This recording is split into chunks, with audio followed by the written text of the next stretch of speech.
Hola a todos, mi nombre es Juan José Pérez, yo soy monitor académico de la UOC de Derecho Público y este es un nuevo video de la miniserie de formas de actividad de la administración. En este caso seguimos hablando del contrato estatal. Y en el video pasado vimos la validez, explicado por nuestra compañera María Camila Cardona Laguna, y vimos que el contrato estatal tiene tres requisitos de validez: el contenido, la competencia y el procedimiento. Ella nos explicó esos tres elementos, pero en el procedimiento solamente nos explicó las formas, porque recordemos que el procedimiento está compuesto por unas formas y por unas etapas. Esas formas son las formas de selección del contratista. Vamos a decir entonces que las etapas del procedimiento administrativo son sobre todo propias de las formas de selección indirectas, es decir, esas etapas se evidencian más en la licitación pública, en la selección abreviada, en la mínima cuantía y en el concurso de méritos. Porque en la contratación directa veremos que la manifestación de la etapa precontractual no es tan evidente. La contractual sí se dará obviamente en todos los contratos porque es el desarrollo del objeto contractual. Y la postcontractual es accidental.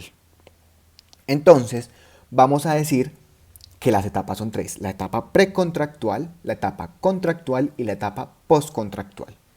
Pero entonces digamos que estas etapas están más relacionadas a un actuar unilateral de la administración, porque la administración solo manifiesta su voluntad bilateral cuando perfecciona el contrato estatal. O sea que antes y después del perfeccionamiento del contrato, la administración actúa a través de actos. En este orden de idea, entonces, digamos que los actos anteriores al perfeccionamiento del contrato se conocen como actos precontractuales. Los actos desde el perfeccionamiento y durante la ejecución del contrato son actos contractuales, y que los actos posteriores a la ejecución del contrato son actos postcontractuales.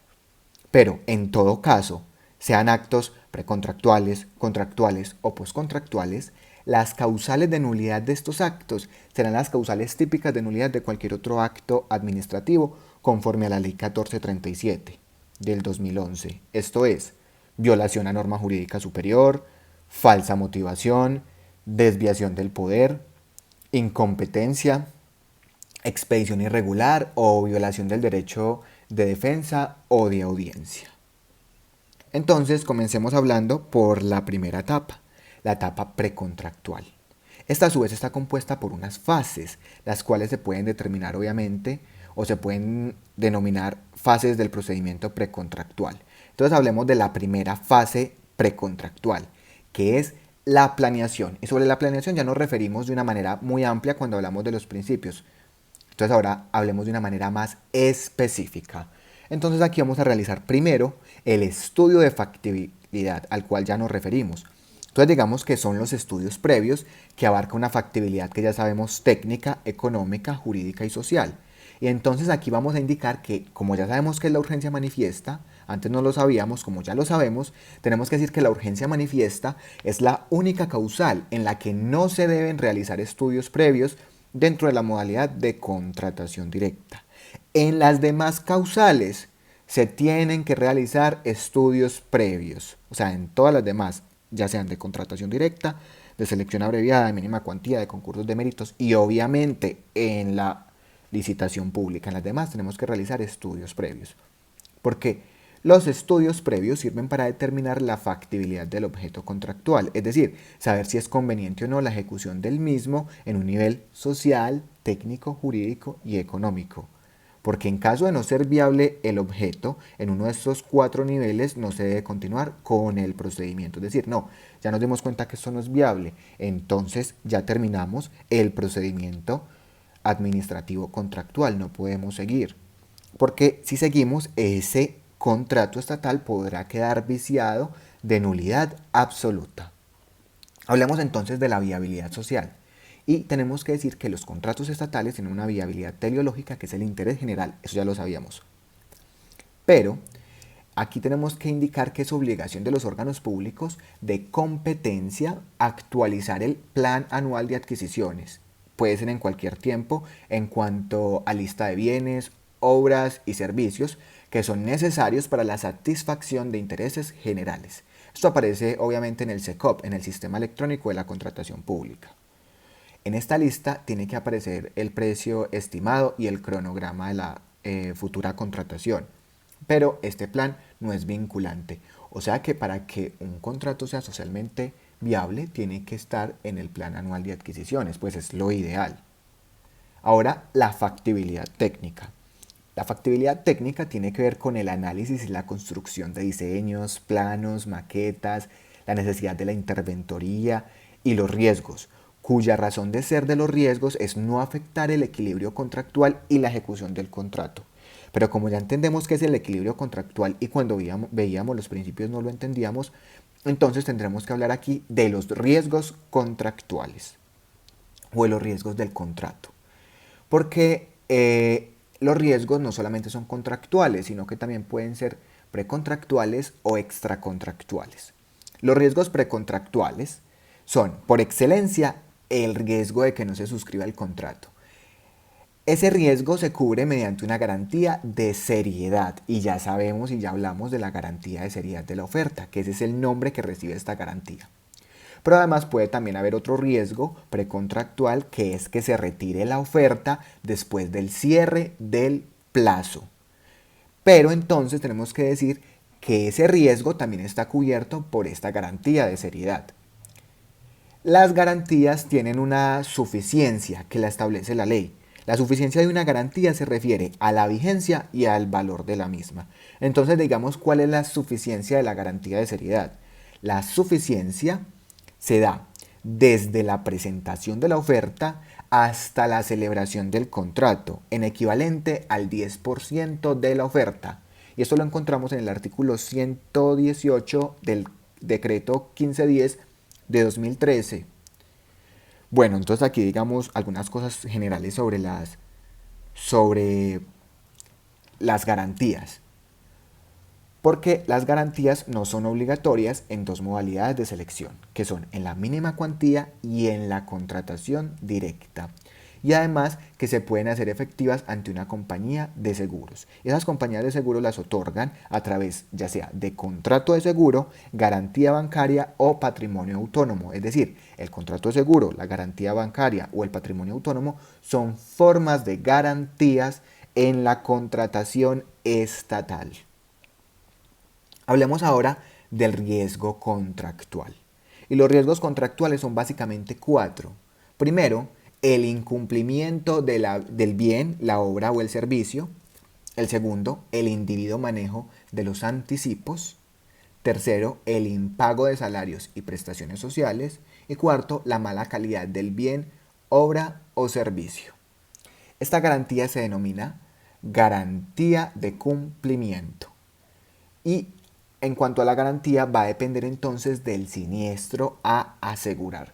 Entonces, hablemos de que el siniestro sea el incumplimiento de la prestación. La garantía de esta la suficiencia de esta se da desde la celebración hasta lo que dure la ejecución del contrato y también es del 10% del precio del contrato. Eso lo encontramos en el artículo 121 del decreto 1510 del 2013. Ahora, el indebido manejo de los anticipos. Este se da desde la celebración hasta lo que dure la ejecución del contrato y será del 100% de lo establecido como anticipo, pero también puede que no sea un anticipo, sino que sea un pago anticipado. Entonces sería el 100% de lo que corresponda como pago anticipado, de acuerdo con los artículos 119 y 120 del decreto en mención. Aquí tenemos entonces que diferenciar los anticipos del pago anticipado. Digamos que los anticipos son un recurso estatal que le da el órgano público al contratista para iniciar la ejecución del contrato, el cual puede ser de hasta un 50% del precio del objeto contractual. O sea que nada del anticipo puede tomarlo el contratista como utilidad, sino que debe destinarlo todo para la ejecución de la prestación y por ello se asegura. El pago anticipado, en cambio, sí puede ser utilizado como utilidad, porque ese pago es para él. Y también puede ser hasta el 50% del precio del objeto contractual. Entonces ustedes me dicen, ¿para qué vamos a asegurar algo que puede ser como parte de pago para él? porque puede que el contratista no cumpla la totalidad de la obra, entonces le damos el 50% del anticipo y él ni siquiera empieza la obra, o sea, él se está pagando por algo que no realizó, por eso entonces lo va a asegurar y lo va a asegurar en el 100% para que la administración pueda recaudar otra vez ese dinero. En todo caso, la suma de los dos no puede superar el 50% del valor total del contrato, o sea que en un contrato puede haber tanto anticipo como pago anticipado, y se tienen que asegurar obviamente el valor de los dos en el 100%. Si la administración se niega a pagar ese anticipo o el pago anticipado aún prometiéndolo, el contratista debe iniciar la ejecución del contrato, porque esta situación no sirve de fundamento para la excepción de contrato no cumplido, porque si el contratista se comprometió, se obligó a ejecutar un contrato, después no puede decir que no tiene ingresos para comenzar la ejecución contractual. Entonces, no se puede hablar de una excepción de contrato no cumplido, porque como nosotros ya vimos la excepción de contrato no cumplido, sabemos que esto requiere que el contratista se encuentre en una imposibilidad, y esto no es un fundamento de esa imposibilidad. Otro riesgo es el impago de prestaciones sociales. Y ese riesgo tiene como suficiencia desde la suscripción hasta 3 años después de la ejecución. ¿Y por qué son 3 años? Porque como nosotros también sabemos, derecho laboral, sabemos que la prescripción en materia laboral es de 3 años. Es decir, que la suficiencia se da hasta que prescriba la obligación laboral. Aquí el valor es del 3% de salarios y prestaciones sociales, de acuerdo con el artículo 122 del decreto 1510 de 2013. Ahora, otro riesgo es la mala calidad del bien, obra o servicio. ¿Y cómo se asegura? ¿O cuál es la suficiencia? Se da desde que se termina la ejecución contractual y la duración no puede ser inferior de 5 años. Pero la administración puede aceptar una inferior a 5 años previa justificación técnica de un experto en el objeto contractual. Aquí el valor también es del 10% del objeto contractual, y eso los encontramos en los artículos 123, 124 y 125 del decreto 1510 de 2013. Esos son los riesgos contractuales, pero aunque parte de la doctrina ha calificado la mala calidad del bien, obra o servicio como un riesgo postcontractual, porque eso se da cuando termina la ejecución, no estamos en la ejecución del contrato. El riesgo extracontractual, o sea que hay un riesgo que está por fuera del contrato, o sea que lo que vamos a asegurar es la afectación a terceros por hechos, omisiones y operaciones derivados de la ejecución contractual. Este es durante la ejecución del contrato y la cobertura es de hasta 200 salarios mínimos legales mensuales vigentes o hasta el 5% del valor del contrato, pero esto depende entonces de cuál es el precio consolidado del objeto contractual, es decir, eso se va a determinar dependiendo del valor del contrato. Esta se le conoce como garantía de responsabilidad civil extracontractual. Y nosotros le podemos hacer una crítica, y es que la cobertura, es decir, la suficiencia, debería ser de hasta 2 años después de la ejecución.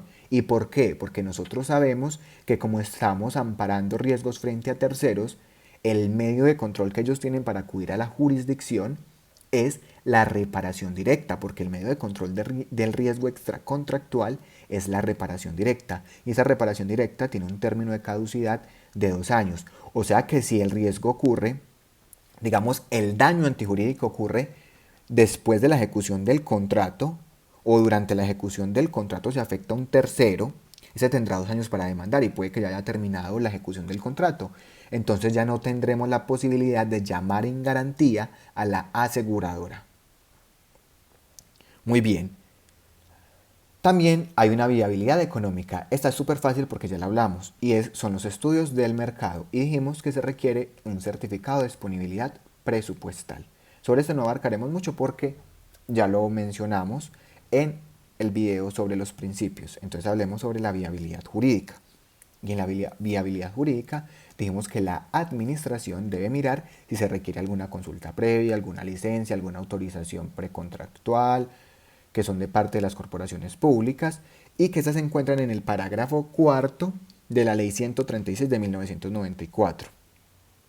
Y requieren autorización de las corporaciones públicas, los contratos de empréstito, los contratos que comprometan vigencias futuras, y entonces tenemos que diferenciar las vigencias futuras porque pueden ser ordinarias o extraordinarias. Son ordinarias cuando se compromete el presupuesto de vigencias futuras, pero se comienza a pagar con el presupuesto actual. Son extraordinarias cuando comprometemos el presupuesto de vigencias futuras y solo lo comenzaremos a pagar con vigencias fiscales futuras.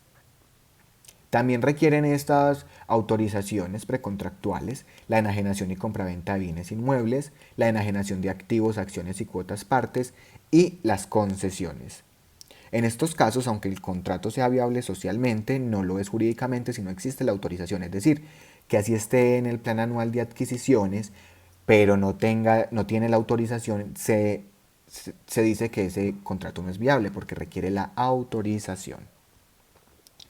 Ya después de esta planeación, ya dijimos, este contrato, este objeto contractual es viable en los 4 aspectos. Viene el proyecto de pliego de condiciones, que es el soporte para hacer el pliego de condiciones definitivo.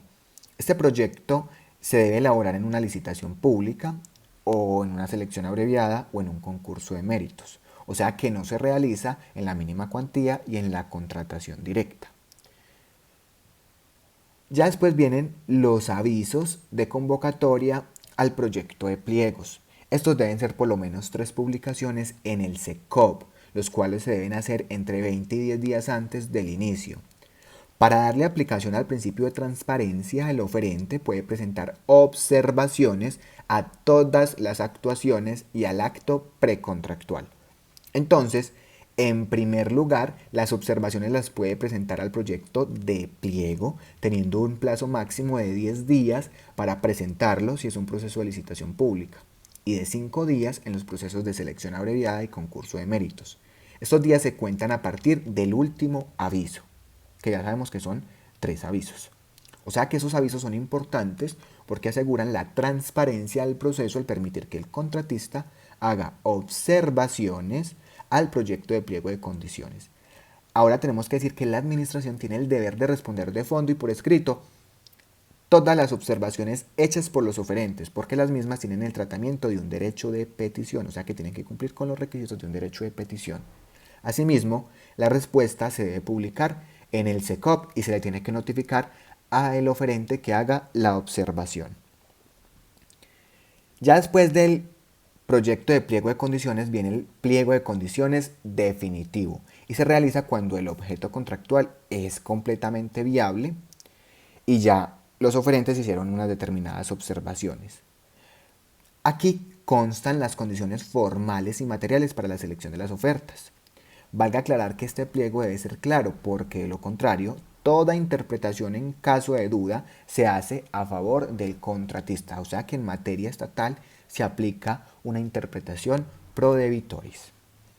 Al pliego de condiciones definitivo también se le pueden hacer observaciones por parte de los proponentes y la administración está también obligada a responderlas de fondo y por escrito, aun cuando se presenten extemporáneamente. Esa respuesta también es objeto de publicidad en el SECOP y de notificación a el interesado. Ya después de esta primera fase viene la segunda fase, es decir, estábamos hablando de la planeación.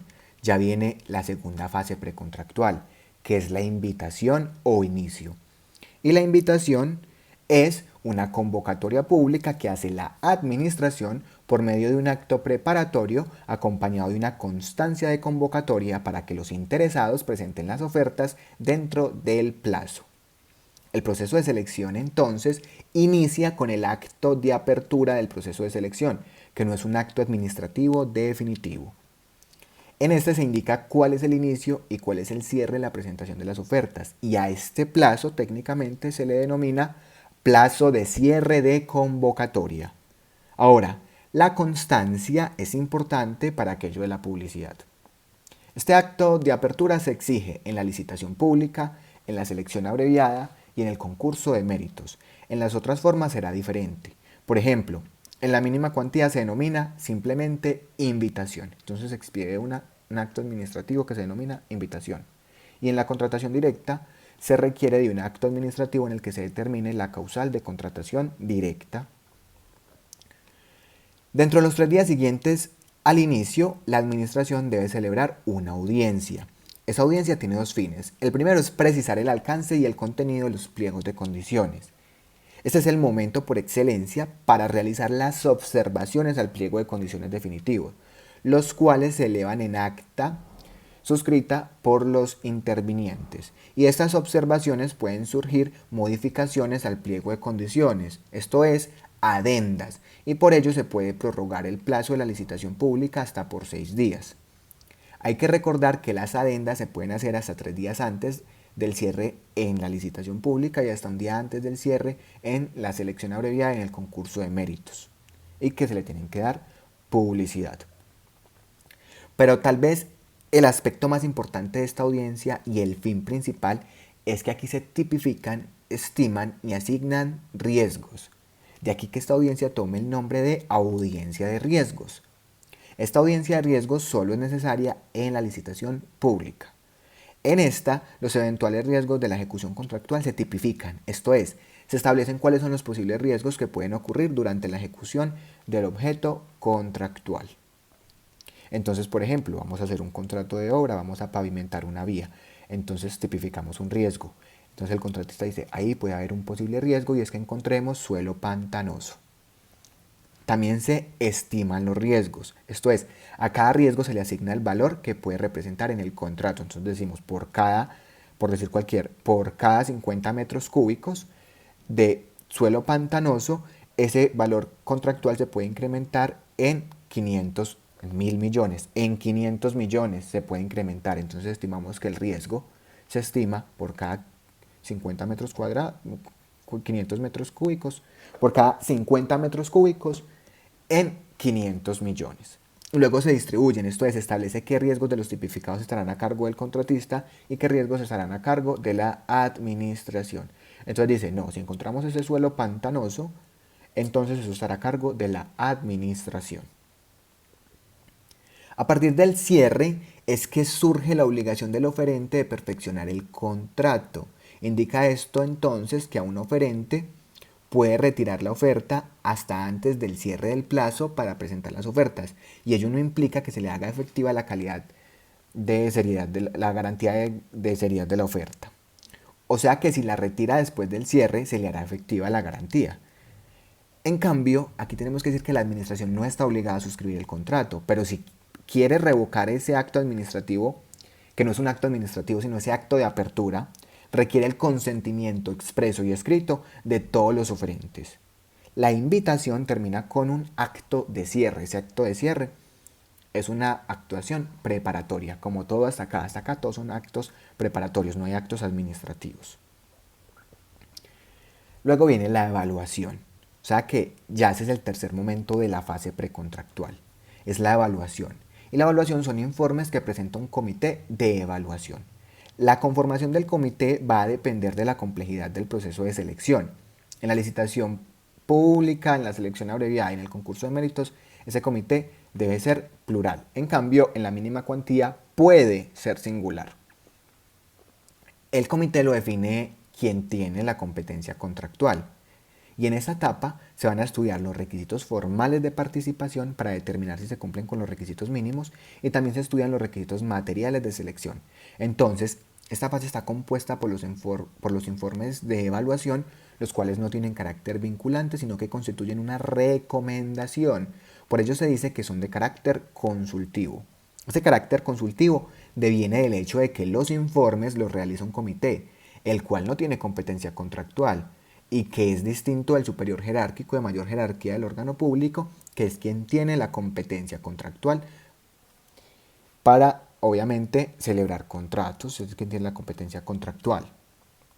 Sin embargo, para apartarse de un informe se requiere de una mayor carga argumentativa, de tal manera que si no se cumple con esta carga, se podría llegar a demandar la nulidad del acto de adjudicación por falsa motivación. Entonces, aquí tenemos que diferenciar 2 informes. Primero, el informe inicial de evaluación. En este se estudian los requisitos formales de participación.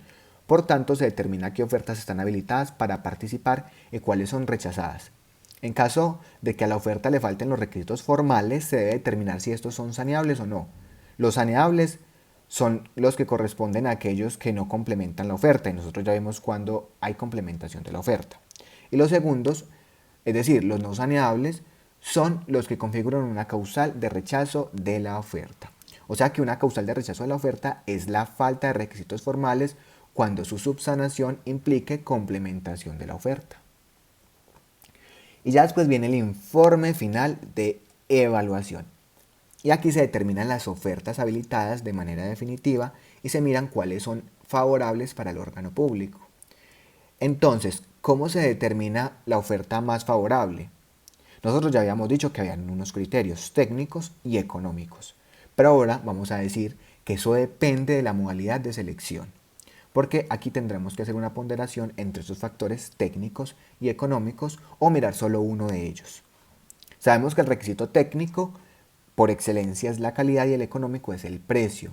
Entonces, para que la oferta sea favorable, ya habíamos dicho que tiene que tener un puntaje mínimo de 80. Entonces, el informe hace una evaluación completa de las ofertas. Muy bien. En la licitación pública atenderemos a una ponderación calidad-precio, o sea que miramos los dos aspectos.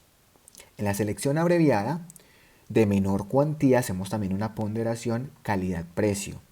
En la selección abreviada de compra por catálogos, es decir, cuando se trata del suministro de bienes con características técnicas uniformes, miramos solamente el factor económico. En la selección abreviada de enajenación de bienes, solamente miraremos el factor económico. En el concurso de mérito solamente miraremos el factor técnico. Y en la mínima cuantía solamente miraremos el factor económico. También se pueden presentar observaciones a los informes de evaluaciones, pero se tiene un plazo para hacerlo. En la licitación pública ese plazo es de 5 días, en la selección abreviada, en el concurso de méritos es de 3 y en la mínima cuantía es de 1 día. Y por último, aquí en esta fase precontractual viene la selección. Y esta selección es una escogencia de la oferta más favorable para el órgano público atendiendo a los requisitos materiales de selección a través de un acto administrativo de adjudicación. En todo caso, cuando no existe una oferta favorable para el órgano público, deberá declararse desierto el proceso de selección mediante un acto administrativo. Solo en este momento se puede hablar de acto administrativo, toda vez que aquí ya sí existe manifestación de la voluntad de la administración, lo que implica que lo anterior sea actuaciones preparatorias, y las actuaciones preparatorias no se pueden cuestionar directamente, sino indirectamente. Pero lo podremos controlar a través de ¿qué? De las observaciones. O sea que para controlar las actuaciones de planeación, invitación o evaluación en sede judicial será de manera indirecta. Lo que se puede controlar directamente es la selección mediante el medio de control de nulidad y restablecimiento del derecho o nulidad simple. O sea que la administración en el proceso precontractual solo manifiesta su voluntad a través de dos formas. Primero, a través de un acto administrativo de adjudicación. O dos, a través de un acto administrativo de declaratoria desierta del proceso de selección. Pero aquí tenemos que indicar que la jurisprudencia ha dicho que cuando el acto de apertura sea abiertamente contrario a los principios de la contratación pública, se convierte o se considera un acto administrativo definitivo, por lo que solo y solo en ese caso se podrá controlar directamente. Ahora, el parágrafo primero del artículo 77 de la Ley 80 de 1993 por el principio de economía consagra que no proceden recursos contra el acto administrativo de adjudicación, pero que procederán contra los demás actos administrativos que se expidan con ocasión del procedimiento contractual. Entonces, en este caso, tendríamos que decir que el recurso de reposición, la reposición procede contra la declaratoria de desierta del proceso, pero no contra el acto de adjudicación. Entonces, hablemos de la declaratoria de desierta.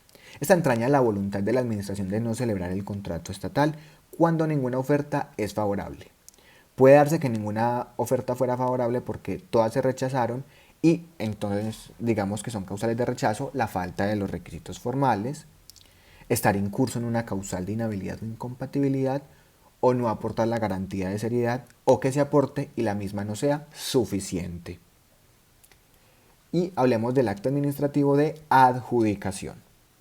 La adjudicación es la manifestación de la administración de celebrar el contrato estatal y es a partir de aquí que está obligada a perfeccionar el acuerdo de voluntades.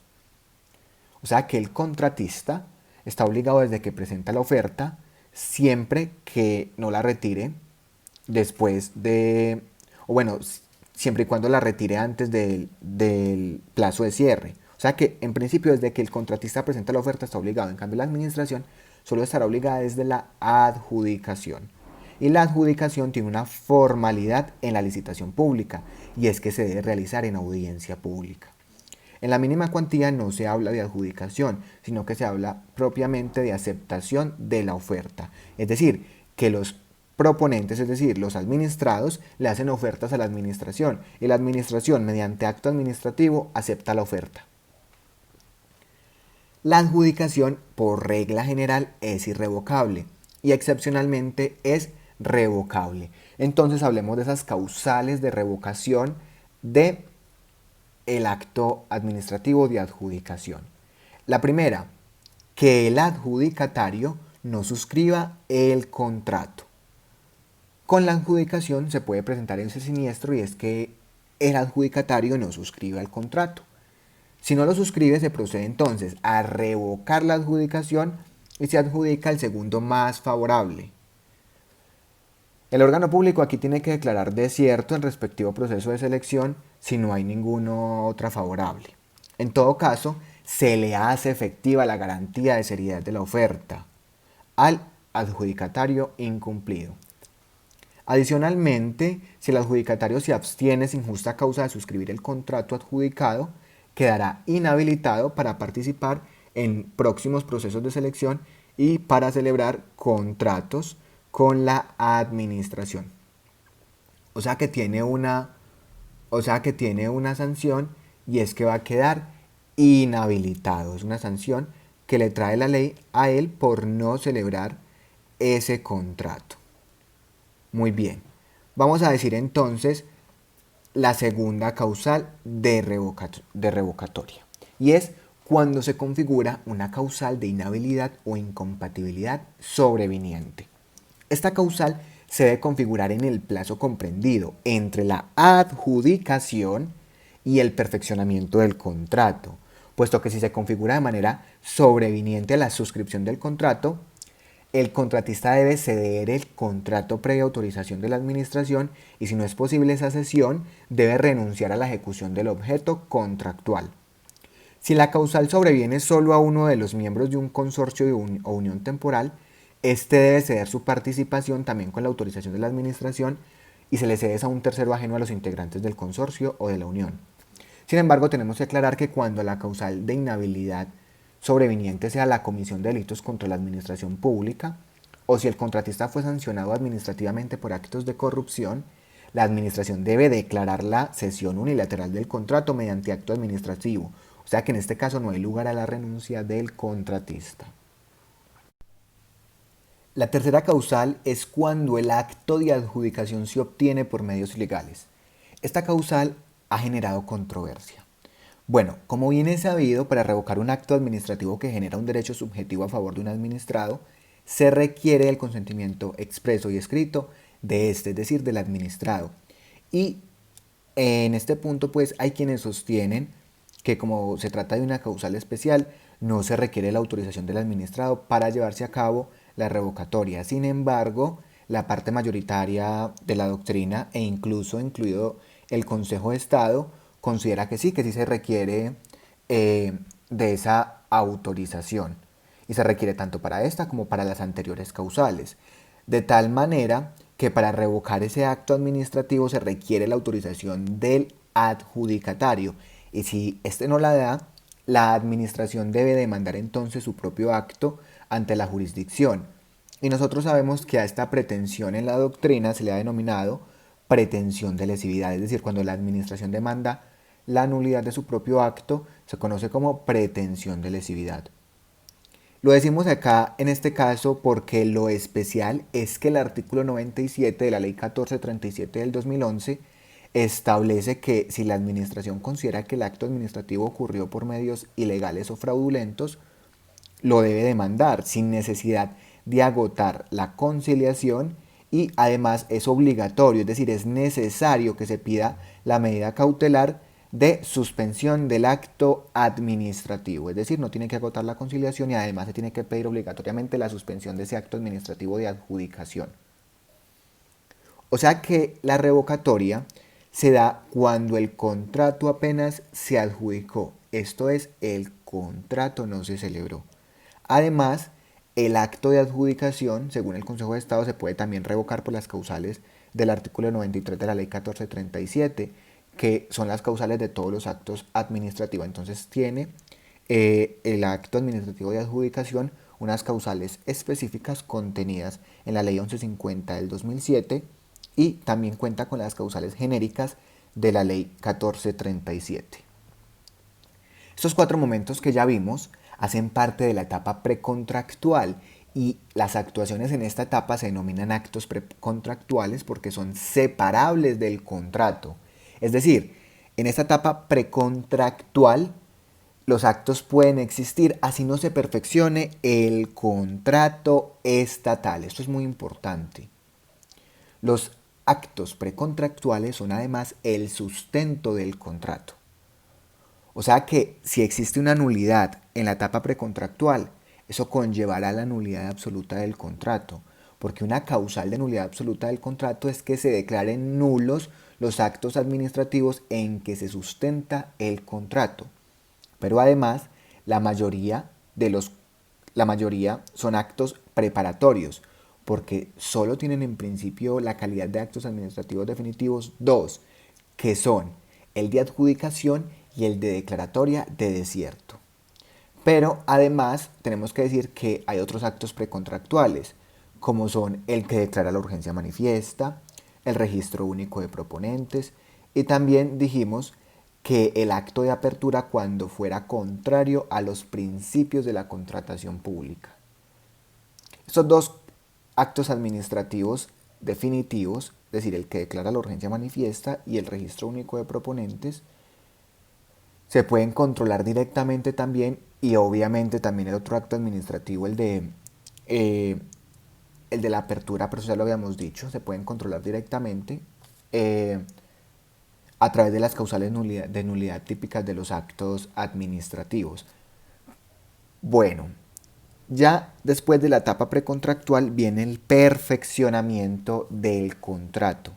Y con el perfeccionamiento del contrato inicia la etapa contractual, la cual se diferencia de esta etapa precontractual porque en esta, es decir, en la etapa precontractual, se aplica preponderantemente el derecho público, mientras que en la etapa contractual se aplica preponderantemente el derecho privado. Eso ya nos lo había dicho Miguel en el primer video. Por eso es que se dice que el Estatuto General de la Contratación Pública es un régimen mixto. Ahora, desde el perfeccionamiento del contrato, este está amparado por una presunción de legalidad que nos había dicho Camila.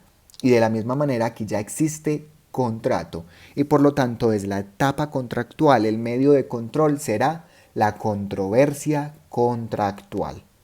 Pero aquí la administración también actúa a través de actos, como por ejemplo las potestades exorbitantes, y entonces a estos actos les vamos a denominar actos contractuales.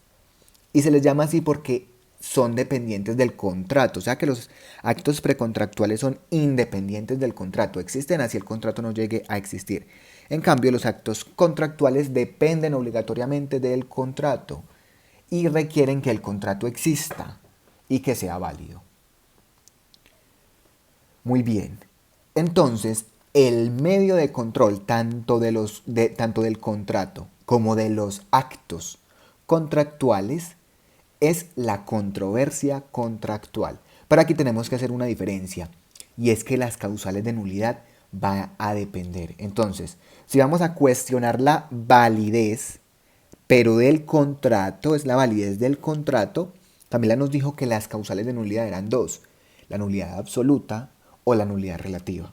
Entonces, contrato, causales de nulidad absoluta o relativa, medio de control, es controversia contractual. Pero si vamos a cuestionar un acto contractual, es decir, un acto que se expida en esta etapa, el medio de control también será la controversia contractual. Pero las causales de nulidad serán las causales típicas de los actos administrativos, es decir, violación a norma jurídica superior, falsa motivación, desviación del poder, incompetencia, expedición irregular, etcétera, etcétera, etcétera. Entonces, los actos contractuales y los actos precontractuales se asemejan en que ambos tienen las mismas causales de nulidad, pero se diferencian en el medio de control. Entonces digamos que también la etapa contractual tiene otras etapas. Entonces básicamente son tres. La primera es el perfeccionamiento que Camila ya nos mencionó. Pero entonces aquí tenemos que hacer una claridad. Y es que aquí ya hay acuerdo de voluntades.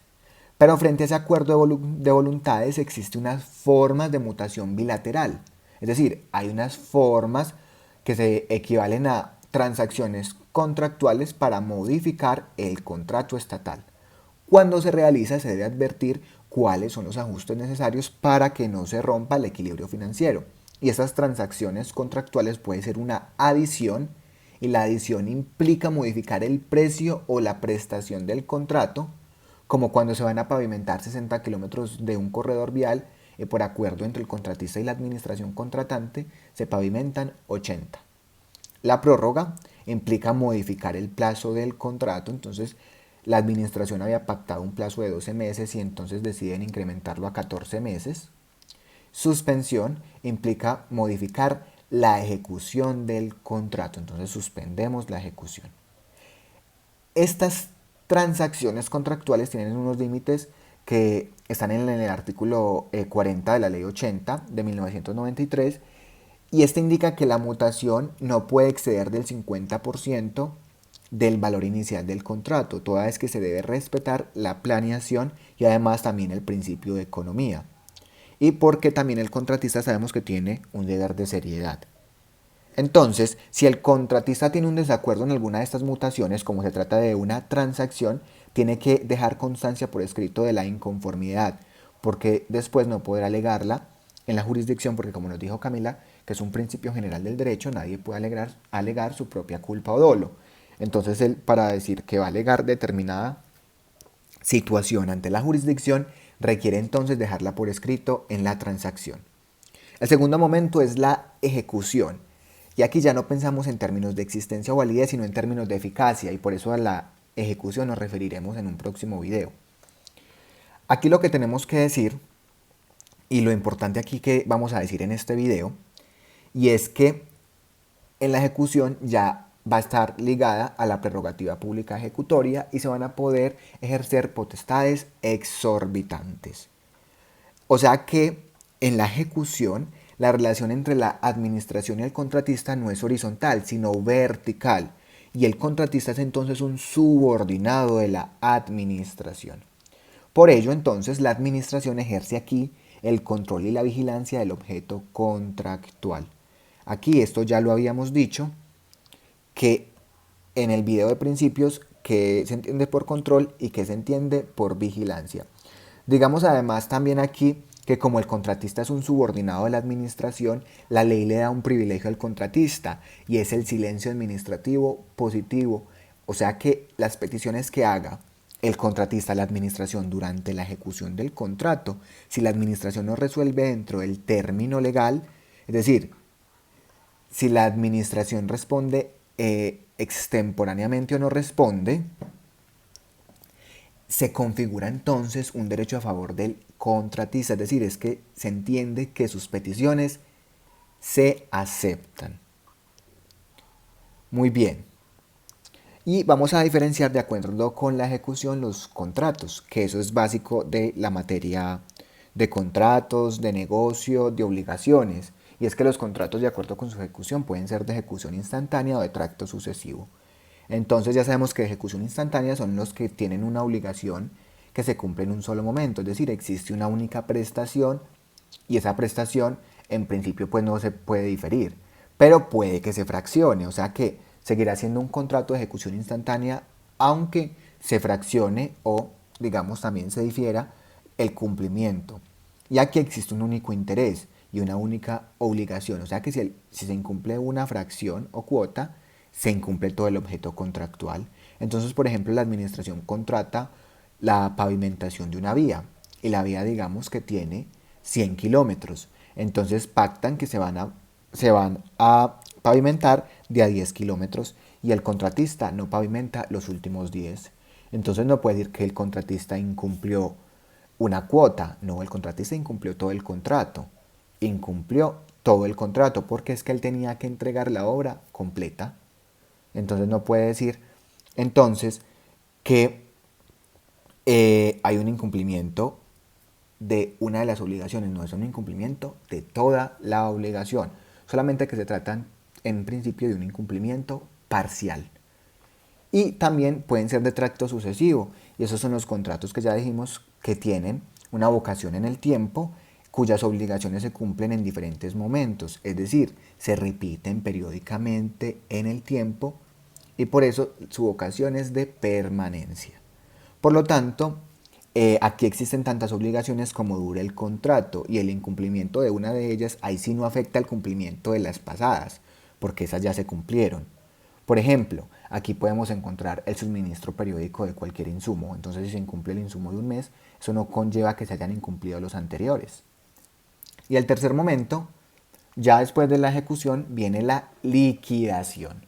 Y la liquidación es la extinción del vínculo contractual, esto es la evaluación de la ejecución contractual, que no es más que hacer un cruce de cuentas e indicar cuáles son los saldos a favor del contratista y cuáles son en contra del contratista. Pero entonces aquí tenemos que indicar que solo son objeto de liquidación los contratos de tracto sucesivo.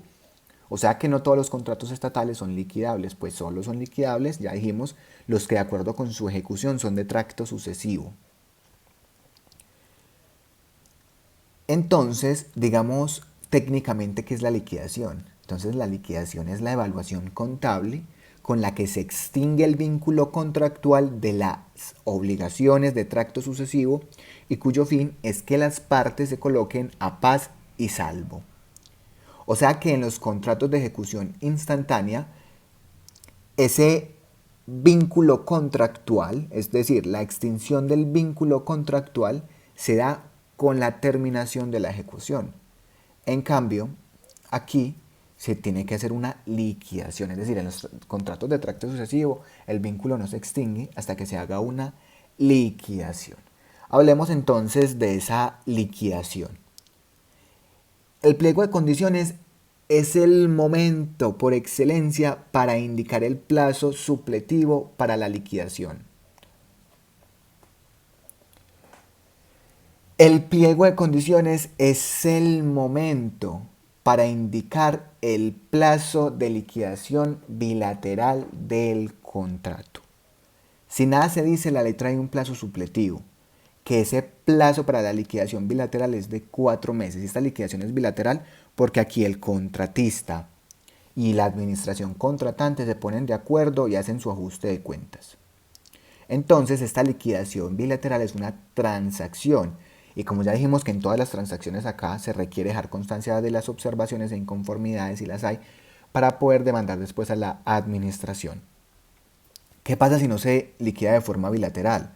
Entonces ya viene la liquidación unilateral por parte de la administración a través de acto administrativo y esta facultad se da en el término de los 2 meses siguientes al vencimiento del término para la liquidación unilateral. O sea que la administración no puede liquidar unilateralmente ni antes ni después de eso, o sea, ni antes de que se comiencen a contar esos 2 meses, porque se comienzan a contar cuando finaliza el término para la liquidación bilateral, ni después del vencimiento de esos 2 meses. Porque si la administración pues liquida unilateralmente el contrato estatal en vigencia del plazo para la liquidación bilateral o vencido esos 2 meses para la liquidación unilateral, Ese acto administrativo se encuentra viciado de nulidad por la causal de incompetencia. Y entonces, ¿cómo lo demandamos? Lo demandamos a través del medio de control de controversias contractuales, causal incompetencia. Y es una incompetencia temporis, es decir, temporal, porque la administración carecía de la competencia si lo liquidó antes, o carecía de la competencia también si lo liquidó después. O sea que la liquidación después de ese término de los 2 meses se tiene que buscar es a través de una demanda en la que se pide la liquidación, es decir, es ante la jurisdicción. Hay quienes dicen que la administración tiene esa prerrogativa y entonces no tendría por qué demandar su acto, sino liquidarlo unilateralmente. Y si el contratista ya se encuentra inconforme con esa liquidación, pues que demande la nulidad. Pero obviamente si no se liquida bilateralmente, el contratista después de esos 2 meses podría incluso, pues después de esos 2 meses de la liquidación unilateral sin que la administración lo haga, podría demandar también ante la jurisdicción la liquidación judicial. Y por último, digamos que después de esa etapa contractual viene la etapa poscontractual. Y esta es una etapa accidental, es decir, puede que se dé o puede que no se dé. Y esa etapa solamente tiene por objeto expedir un acto administrativo que hace efectiva la garantía de calidad del objeto contractual, que es la garantía contractual por excelencia. Entonces aquí se hace efectiva esa garantía mediante un acto administrativo. Con eso entonces quedarían agotadas el procedimiento en cuanto a las etapas, en cuanto a las 3 etapas, precontractual, contractual y postcontractual.